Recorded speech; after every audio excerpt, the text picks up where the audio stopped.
يا خالقنا يا رب لعبيدك ندا. حضرت عمران بن حسین رضی اللہ عنہما فرماتے ہیں کہ ایک سفر میں نبی کریم صلی اللہ علیہ وسلم موجود تھے. انصار کی ایک عورت وہ اونٹنی پر سوار تھی تو اچانک اونٹنی بدکی. اس عورت نے اس اونٹنی کو لعنت کی. رسول اللہ صلی اللہ علیہ وسلم نے اس کی لعنت کو سن لیا تو آپ صلی اللہ علیہ وسلم نے فرمایا کہ اونٹنی پر جو سامان ہے وہ نیچے اتار لو اور اس اونٹنی کو کھلا چھوڑ دو، بے شک اس پر لعنت کر دی گئی ہے. حضرت عمران فرماتے ہیں کہ میں اپنی آنکھوں سے گویا کہ اب بھی دیکھ رہا ہوں کہ وہ اونٹنی لوگوں کے درمیان چلتی پھرتی ہے اور کوئی بھی اس اونٹنی کی طرف دیکھتا نہیں ہے. آج ہمارا موضوع لعنت کے بارے میں ہے کہ لعنت کیا ہے اور اس کی کیا کیا صورتیں بنتی ہیں اور یہ کہاں لعنت کرنے کی گنجائش ہے اور کن صورتوں میں لعنت جو ہے وہ منع کی گئی ہے. سب سے پہلے تو لعنت کا مفہوم سمجھنا ضروری ہے. دیکھیں بد دعائیں بہت سی ہیں، لوگ دیتے ہیں ایک دوسرے کو بد دعائیں. دنیا میں سب سے بدترین بد دعا، دنیا میں سب سے بدترین گالی اگر کوئی ہے تو وہ لعنت ہے. سب سے بدترین گالی ہے اور سب سے بدترین بد دعا بھی ہے. اس لیے کہ لعنت کا مطلب کیا ہے؟ اردو میں ویسے اس کا ترجمہ کرتے ہیں دھتکارنا، لیکن لعنت کا مفہوم یہ ہے کہ جب ہم کہتے ہیں نا تجھ پر اللہ کی لعنت ہو، تو لعنت کا مطلب ہے تو اللہ کی رحمت سے دور ہو جائے، تو خیر سے دور ہو جائے، کوئی راحت تیرے قریب نہ آئے. اب جب ہم نے کسی کو کہا تو لعنتی ہے، تجھ پہ لعنت ہو، اوے لعنتی، اس کا مطلب ہے کہ تو اللہ کی رحمت سے دور ہو جائے. اب دیکھو کسی کو یہ کہنا تیرا مال برباد ہو کوئی بات نہیں، تیری ٹانگ ٹوٹ جائے کوئی بات نہیں، لیکن جس بندے کو آپ نے اللہ کی رحمت سے دور کر دیا، اس کا مطلب ہے اس کی دنیا بھی برباد ہو گئی، اس کی آخرت بھی برباد ہو گئی. کیونکہ اللہ کی رحمت ہی سے تو ہم جی رہے ہیں، اللہ کی رحمت ہی سے تو جنت میں جانا ہے. تو جو اللہ کی رحمت سے دور ہو گیا وہ کبھی جنت میں نہیں جائے گا، وہ پکا دوزخی ہے، وہ دوزخ میں چلا جائے گا. حضور علیہ السلام نے صحابہ سے فرمایا کہ دیکھو قیامت والے دن کوئی آدمی بھی اپنے عملوں کی وجہ سے جنت میں نہیں جائے گا، اللہ کی رحمت سے ہی جائے گا. تو صحابہ کہنے لگے وَأَنْتَ یا رسول اللہ، اے اللہ کے رسول آپ. فرمایا میں بھی اللہ کی رحمت سے جنت میں جاؤں گا. اور جب ہم نے کسی پر لعنت بھیج دی، اس کا مطلب ہے ہم نے اس کو اللہ کی رحمت سے دور کر دیا. جو آدمی اللہ کی رحمت سے دور ہو جائے، حضور علیہ السلام اس کی سفارش نہیں کریں گے، اللہ کبھی اس کو جنت میں داخل نہیں کریں گے، کبھی دنیا میں برکتوں کے دروازے اس کے اوپر نہیں کھل سکتے.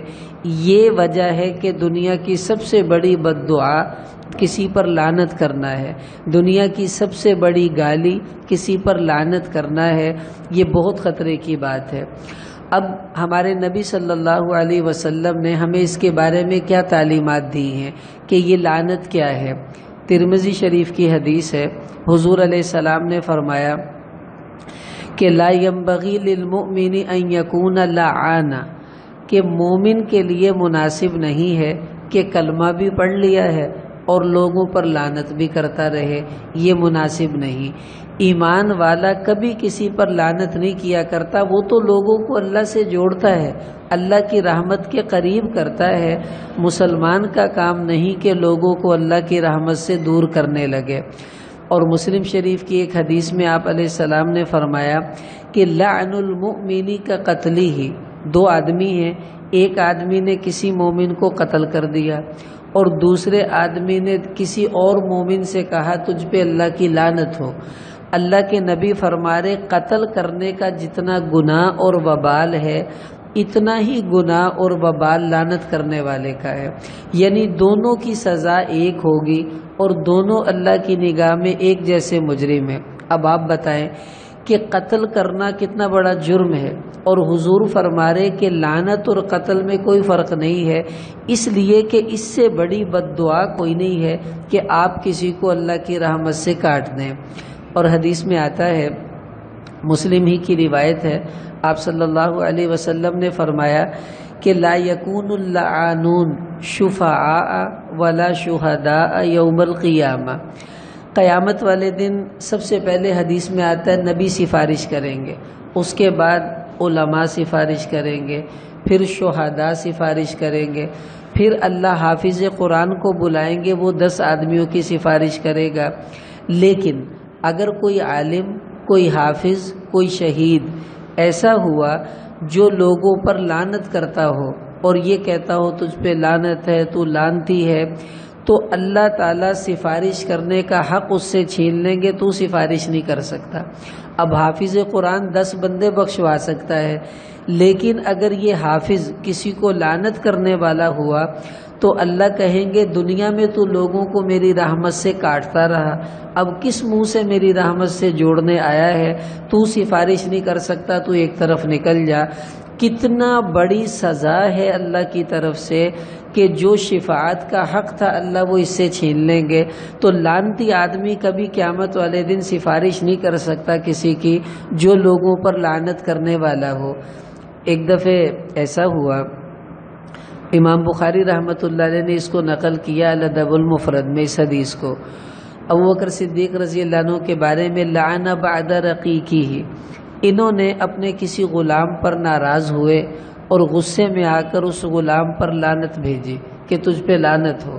حضور علیہ السلام نے سن لی تو آپ صلی اللہ علیہ وسلم نے فرمایا اللعانون والصدیقون کلا ورب الکعبہ، کلا ورب الکعبہ، کلا ورب الکعبہ، کہ اے ابو بکر صدیق اور لعنت کرنے والا یہ کیسے ہو سکتا ہے؟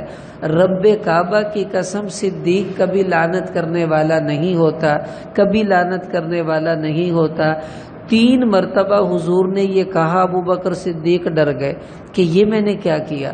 فاعتقہ، انہوں نے کھڑے کھڑے غلام کو آزاد کر دیا اور حضور سے معذرت کی، فرمایا لا اعود، اے اللہ کے رسول آئندہ کبھی میری زبان سے آپ لعنت کا لفظ نہیں سنیں گے، بس یہ آخری دفعہ میں نے کہا۔ اب دیکھیں نبی علیہ السلام کتنا ناراض ہوئے کہ صدیق اور لعنت یہ دونوں چیزیں جمع نہیں ہو سکتی، اور ابوبکر صدیق رضی اللہ عنہ کو آپ نے ڈانٹ بھی دیا۔ اور خود حضور علیہ السلام لعنت کرنے سے بڑا پرہیز کرتے تھے۔ مثلا امام بخاری رحمۃ اللہ علیہ نے الادب المفرد میں ہی اس حدیث کو نقل کیا کہ کچھ صحابہ آئے، کہنے لگے یا رسول اللہ ادعو اللہ علی المشرکین، آپ اللہ سے مشرکین کے خلاف بد دعا کریں، ان پر لعنت کریں، مشرکین پر۔ آپ صلی اللہ علیہ وسلم نے فرمایا کہ انی لم ابعث لعانا ولیکن بعثت رحمتا، اے میرے صحابہ، میرے اللہ نے مجھے اس لیے نہیں بھیجا میں لوگوں پر لعنت کروں، مجھے تو اللہ نے رحمت بنا کر بھیجا ہے، میں تو اللہ سے جوڑنے آیا ہوں، تم کیسے مجھے بناتے ہو کہ میں لوگوں کو اللہ سے توڑ دوں؟ تو حضور نے لعنت نہیں کی مشرکین پر۔ اب بتائیں جو نبی مشرک پر لعنت کرنے سے پرہیز کرے، مسلمان پر لعنت کی گنجائش کہاں رہ جاتی ہے؟ اور آج دیکھیں ہمارا معاشرہ کیسے بھرا پڑا ہے ان چیزوں سے، ہر آدمی ایک دوسرے کو لعنت کر رہا ہوتا ہے، او لانتیا اریا، او لانتیا بیجا، لعنت تیرتے تو اتنی دیر نہ لایا۔ چھوٹی چھوٹی باتوں پر جو ہمارا مزاج بن چکا ہے وہ لعنت دینے کا ہے، اور سچی بات ہے یہ بڑی خطرے کی بات ہے۔ مائیں اپنے بچوں کو کہتی ہیں او لانتیا آجا ہن روٹی کھا لا، او لانتیا اٹھ جا ہن تو ستا ہی رہے گا۔ اس قسم کی باتیں گھروں میں، دکانوں پر، جگہ جگہ سننے کو ملتی ہیں، بہت بری بات ہے۔ اب دیکھیں مسئلہ سمجھیں، لعنت کرنا ہمارے نبی نے بھی لعنت کی ہے، اللہ نے بھی لعنت کی ہے۔ قرآن میں الا لعنت اللہ علی الظالمین، اللہ کہہ رہے ظالموں پر اللہ کی لعنت، فلعنت اللہ علی الکافرین، کافروں پر اللہ نے لعنت کی۔ لعن الذین کفروا من بنی اسرائیل، تو اللہ بھی لعنت کر رہے ہیں۔ حضور نے بھی کئی لوگوں پر لعنت کی، لعن اللہ آکل الربا، فرمایا اللہ کی لعنت ہو سود کھانے والے پر۔ حضور نے فرمایا لعن من لعن والدیہ، کہ جو اپنے ماں باپ پر لعنت کرے اس پر بھی اللہ کی لعنت ہو۔ بہت سے لوگوں پر ہمارے نبی نے بھی لعنت کی، اور یہ بھی فرمایا لعن اللہ الیہود، کہ اللہ ان یہودیوں پر لعنت کرے، انہوں نے نبیوں کی قبروں کو سجدہ گاہ بنا دیا۔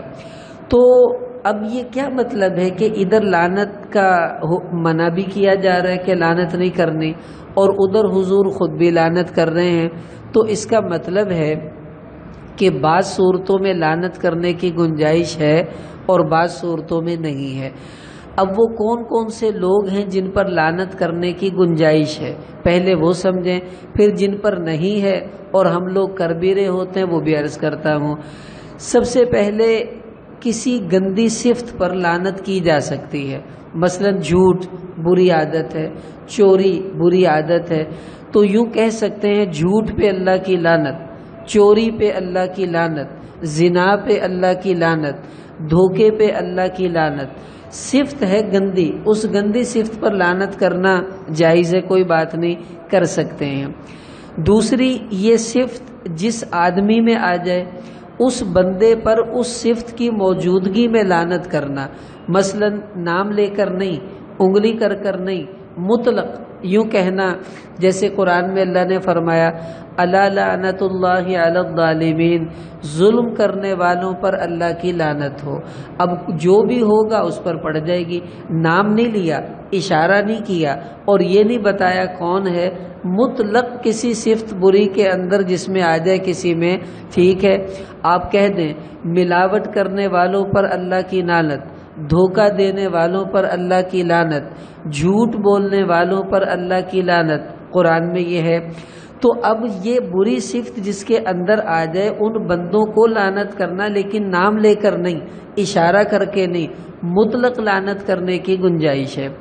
اسی طرح کسی گروہ پر، وہ گروہ کسی گندے کام میں مشغول ہے، اس گروہ کا نام لے کر لعنت کرنا یہ بھی جائز ہے، لیکن اس کی طرف اشارہ نہیں، کسی کا نام نہیں۔ جیسے آپ صلی اللہ علیہ وسلم نے یہود پر لعنت کی ہے کہ لعن اللہ الیہود، فرمایا اللہ نے یہودیوں پر لعنت کی ہے، انہوں نے اپنے نبیوں کی قبروں کو سجدہ گاہ بنایا۔ پھر حدیث میں آتا ہے لعن المتشبہین من الرجال، کہ وہ مرد جو عورتوں جیسا بننے کی کوشش کرے اور وہ عورتیں جو مردوں جیسا بننے کی کوشش کرے، ان کے اوپر بھی لعنت ہے۔ اب یہ گروہ، ایسا گروہ جو عورتوں جیسا بننا چاہتا ہے، اس پر لعنت کی گئی ہے۔ اب خاص گروہ پر بغیر اشارہ کیے، بغیر نام لیے کسی بندے کا اگر آپ لعنت کر دیتے ہیں تو یہ گناہ نہیں ہے، کیونکہ یہ لعنت کسی بندے پر نہیں بلکہ اس کے اندر پائے جانے والی بری صفت پر ہے، اس کی گنجائش ہے، یہ بھی کہہ سکتے ہیں۔ اسی طرح کوئی آدمی ایسا ہے جس کا خاتمہ کفر پر ہوا اور یقینی بات ہے کہ وہ کافر ہو کر مرا، جیسے ابو جہل، ابو لہب، فرعون، حامان، شداد وغیرہ، ایسے کافر پر نام لے کر لعنت کرنا اس کی گنجائش ہے۔ کیوں؟ اللہ نے قرآن میں فرمایا تبت یدا ابی لہب وتب، اور ان لوگوں کا کفر یقینی ہے۔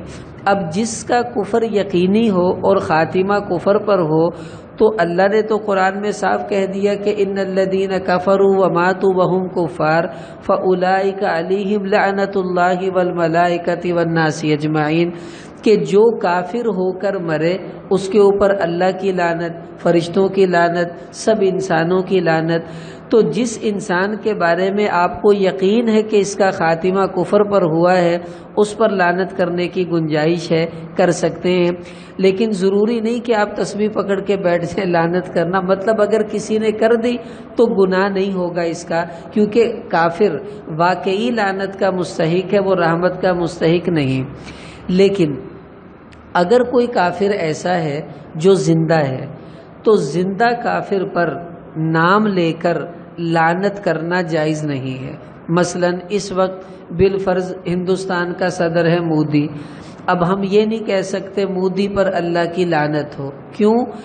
ہو سکتا ہے وہ مسلمان ہو جائے، ہو سکتا ہے وہ ایمان لے آئے، اور ایمان لانے والا تو اللہ کی رحمت میں آ جاتا ہے، اور ہم کہہ رہے ہیں کہ وہ اللہ کی رحمت سے کٹ جائے، کہ ہم تو یہ دعا کریں اللہ اس کو ہدایت دے دے، اللہ اسے اپنی رحمت کے قریب کر لے، لیکن ہم اس زندہ کو ہی کہہ دیں اللہ تجھے اپنی رحمت سے دور کرے، تو اس کا مطلب ہے ہم اس کے ایمان کی فکر نہیں کر رہے، ہم تو اس کے کفر کی دعائیں مانگ رہے ہیں یہ کفر پر مر جائے۔ وجہ اس کی کیا ہے کہ زندہ کافر پر لعنت کیوں نہیں کر سکتے؟ اللہ تعالیٰ نے قرآن کے اندر شرط لگائی ہے کہ کافر پر لعنت تب کریں گے جب وہ مر چکا ہوگا۔ کیسے؟ فرمایا ان الذین کفروا وماتوا وہم کفار، وہ کافر جو مرے اس حال میں کہ وہ کافر تھے، ان پر فرمایا اولئک علیہم لعنت اللہ، ان پر اللہ کی لعنت ہے، فرشتوں کی لعنت ہے، لیکن جو کافر کفر کی حالت میں نہیں مرا اس کو آپ لعنت نہیں کر سکتے، اس کے لیے ہدایت کی دعا کیجئے۔ حضرت طفیل بن عمر رضی اللہ عنہ آئے، کہنے لگے یا رسول اللہ میرا جو قبیلہ دوس ہے انہوں نے تو اسلام قبول کرنے سے انکار کر دیا، آپ ان کے لیے بد دعا کر دیں اللہ ان کو ہلاک کر دے۔ تو حضور نے بد دعا کے لیے ہاتھ اٹھائے اور کہا کیا؟ اللہم اہدی دوسن وأتی بہم، اے اللہ قبیلہ دوس والوں کو ہدایت دے دے اور ان کو میرے پاس بھیج دے مسلمان کر کے۔ پھر یہ طفیل واپس گئے اور 70 گھرانوں کو مسلمان کر کے حضور کی خدمت میں لے آئے، اور ان میں حضرت ابو ہریرہ رضی اللہ عنہ بھی شامل ہیں جن کو انہوں نے مسلمان کیا۔ اس لیے کافر کے لیے رحمت کی دعا تو ہم نہیں کریں گے، ہدایت کی دعا ضرور کریں گے، اور اس پر لعنت نہیں کرنی چاہیے، یہ مناسب نہیں۔ اسی طرح کوئی فاسق مسلمان، گندا گناہگار، اس گناہگار گندے مسلمان پر بھی لعنت نہیں کرنی چاہیے۔ ہاں یوں کہہ سکتے ہیں کہ تو چوری کرتا ہے تیری چوری پر لعنت، تو جھوٹ بولتا ہے تیرے جھوٹ پر لعنت، یوں نہیں کہہ سکتے تو چوری کرتا ہے تجھ پہ لعنت، یہ نہیں کہنا۔ دیکھیں بخاری شریف میں حدیث آتی ہے ایک آدمی چوری کرتے ہوئے پکڑا گیا تو صحابہ نے اس کی پٹائی لگائی، تو ایک صحابی کہنے لگے اللہم لعنہ، کہ اے اللہ اس پہ لعنت کر۔ کتنی دفعہ یہ چوری میں پکڑا گیا لیکن یہ باز نہیں آتا، نہ وہ شرابی تھا شراب اس نے پی تھی، کتنی دفعہ اس نے شراب پی ہے اور یہ باز نہیں آتا، انسان نہیں بنتا، اللہ اس پہ لعنت کر۔ حضور نے سن لیا، آپ صلی اللہ علیہ وسلم نے فرمایا کہ وما علمت انہ یحب اللہ ورسولہ، تم جو مرضی لعنت کرتے رہو، مجھے تو اس کے بارے میں اتنا پتہ ہے یہ اللہ اور اس کے رسول سے محبت کرتا ہے۔ اب حضور نے یہ نہیں کہا تو نے اچھا کیا، بلکہ اس کی لعنت کرنے پر اللہ کے نبی صلی اللہ علیہ وسلم نے اس کا دھیان موڑا کہ تمہیں لعنت نہیں کرنی چاہیے۔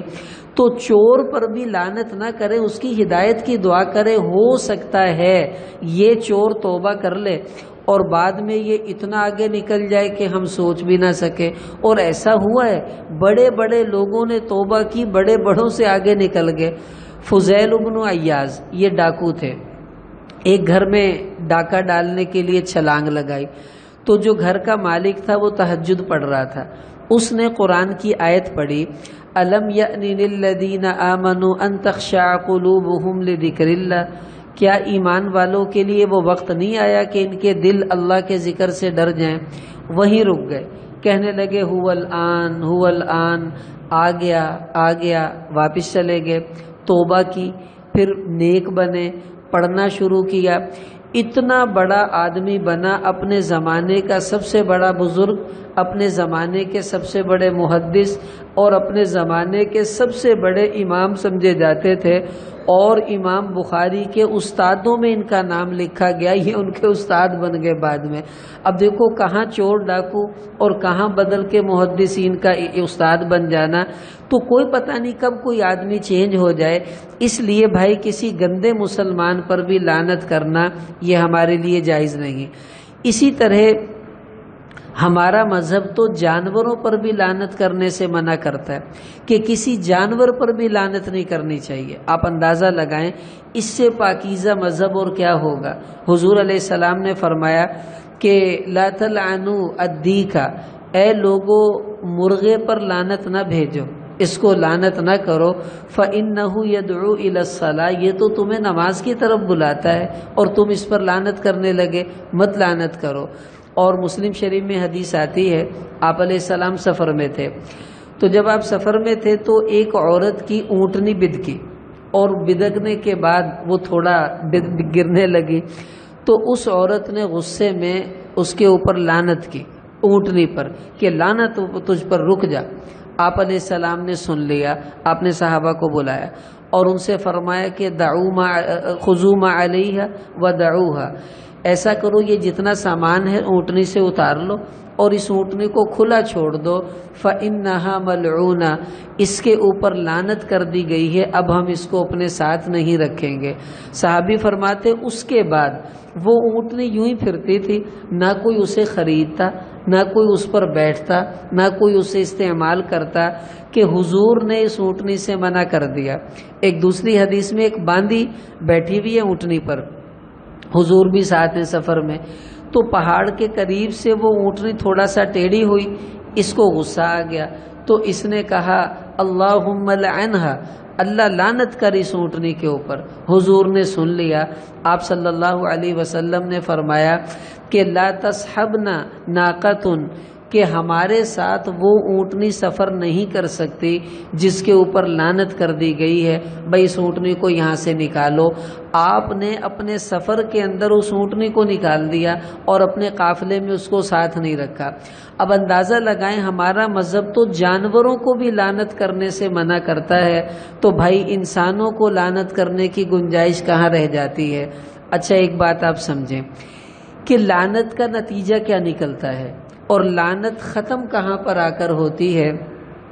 حضرت حذیفہ رضی اللہ عنہ فرماتے ہیں کہ جو آدمی بھی کسی مسلمان پر ما تلعن قوم قط الا حق علیہم اللعنہ، کہ جب لوگ ایک دوسرے کو لعنت کرتے ہیں نا تو پھر اللہ کی طرف سے واقعی ان پر لعنت اتر جاتی ہے، وہ اس کو لعنتی کہہ رہا ہے، یہ اس کو لعنتی کہہ رہا ہے، تو اللہ دونوں کو اپنی رحمت سے دور کر دیتے ہیں۔ اور حضرت علی رضی اللہ عنہ فرماتے ہیں لعن اللعانون، کہ جو لعنت کرنے والے ہوتے ہیں ان کے اوپر خود اللہ کی طرف سے لعنت برستی ہے۔ اب وہ کیسے برستی ہے یہ سمجھیں۔ ابو داؤد شریف میں حدیث آتی ہے، آپ صلی اللہ علیہ وسلم نے ارشاد فرمایا کہ جب بندہ کسی چیز پر لعنت کرتا ہے نا، اب وہ ہوتا کیا ہے، حضور علیہ السلام نے فرمایا کہ صعیدت الی السماء، تو یہ لعنت پہلے آسمان پر جاتی ہے، تو جو ہی یہ لعنت اوپر، مثلا میں نے کہا فلانے آدمی پر لعنت ہو، تو یہ لعنت ادھر نہیں جائے گی، سب سے پہلے لعنت آسمان پر جاتی ہے۔ حضور علیہ السلام نے فرمایا فتغلق ابواب السماء دونہا، تو جب آسمان کے دروازے دیکھتے ہیں کہ لعنت آ رہی ہے تو دروازے بند ہو جاتے ہیں، وہ اس کو اوپر نہیں جانے دیتے۔ ثم تہبط الی الارض، پھر وہ لعنت آسمان سے زمین کی طرف آتی ہے، تو زمین دیکھتی ہیں لعنت آ رہی ہے، فتغلق ابوابها دونہا، تو زمین کے دروازے بھی بند ہو جاتے ہیں کہ یہ ہمارے پاس نہ آ جائے۔ پھر حضور نے فرمایا ثم تأخذ یمینا وشمالا، اب وہ لعنت دائیں جاتی ہے پھر بائیں جاتی ہے، ادھر ادھر کہیں اس کو جگہ نہیں ملتی۔ اذا لم تجد مساغن، جب اس کو کوئی جگہ نہ ملے پھر کیا ہوتا ہے، رجعت الی الذی لعن، پھر جس بندے پر وہ لعنت میں نے بھیجی تھی پھر لعنت اس کے پاس جاتی ہے۔ آسمان میں جگہ نہیں ملی، زمین میں نہیں ملی، دائیں بائیں جگہ نہیں ملی، اس بندے کے پاس جاتی ہے۔ فرمایا فَإِن كَانَ ذَلِكَ أَهْلًا، اگر وہ آدمی لعنت کا مستحق ہوتا ہے، مثلا کافر ہے، ظالم ہے، تو وہ لعنت اس پر پڑ جاتی ہے۔ وَإِلَّا، اگر وہ لعنت کا مستحق نہیں ہے تو رجعت الی الذی لعن، تو جس بندے نے الی قائلھا، جس بندے نے وہ لعنت بھیجی تھی وہ لعنت واپس اسی پر آ کر پڑ جاتی ہے۔ اسی کو حضرت علی نے فرمایا لعن اللعانون، کہ لعنت کرنے والے خود لعنتی بن جایا کرتے ہیں۔ کیوں؟ جن پر لعنت کی ہے وہ لعنت کے مستحق تھے نہیں، تو وہی لعنت دوبارہ اس کے اوپر آ کر پڑ جاتی ہے۔ اس لیے دیکھو میرے عزیزو، اب آج تک جو ہو گیا اس سے تو کر لیں توبہ، کہ اے مالک جو پچھلی ہو گئی ہیں ان کی تو معافی دے دے، اور آئندہ نیت کر لیں اب آئندہ کچھ نہ کچھ کہہ دیں کوئی بات نہیں، کم سے کم کسی کو لعنت ہم نہیں کہیں گے، لعنت کا بول، لعنت کی بد دعا کسی کو نہیں دیں گے۔ آخری بات عرض کرتا ہوں، مسلم شریف میں حدیث آتی ہے نبی اکرم صلی اللہ علیہ وسلم نے ایک دفعہ اللہ سے دعا مانگی، بڑی عجیب دعا ہے، وہ ہمارے کام کی دعا ہے۔ دعا کیا مانگی؟